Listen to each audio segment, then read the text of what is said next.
All right, now we're doing 8Q Collatz Conjecture 3n+1. This is by Collatz, and 92% of the people like it. What we're going to do is we're going to check if n is 2 or greater, is greater than 1. And if it's not, if it's 1 or 0, we're going to put, if it's 1, we're going to return 0. And if it's anything else, we're going to go through this algorithm here to get the number of times we got to go through this algorithm to get to 1. Okay, so let's start that up. So over here, what we're going to say is we're just going to set this up, and we're going to say if n is less than 2, 0, we're going to return 0.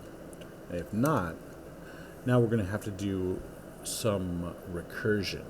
Okay, so that means we're going to go, let me show you what recursion is. Recursion is the act of a function calling itself to solve problems that contain smaller sub-problems. Okay, and so we're going to call hotpo again, and upon that we're going to do if n is odd, so in the remainder operator 2, if n is odd,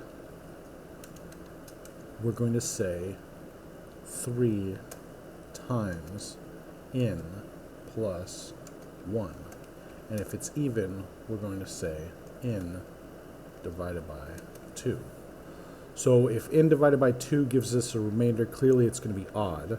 So if n is odd, we're going to do this, and if it's even, we're going to do this, okay? And that should work, but it never does, all right? And that's because we got to add 1 to it, but it's not like it's, all right, so look what happens when we add 2, okay, test. It'll give us double what we need, and if we do 3, believe it or not, it'll do triple. Okay, so for some reason you add the multiplier to it. I don't know why, but it works. And maybe later I'll know why and we'll talk about it, but not today. All right, so attempt it, submit it. And very much like this, we're going to go to my solution. Just me on here, best practice in my opinion, and we'll see you next time.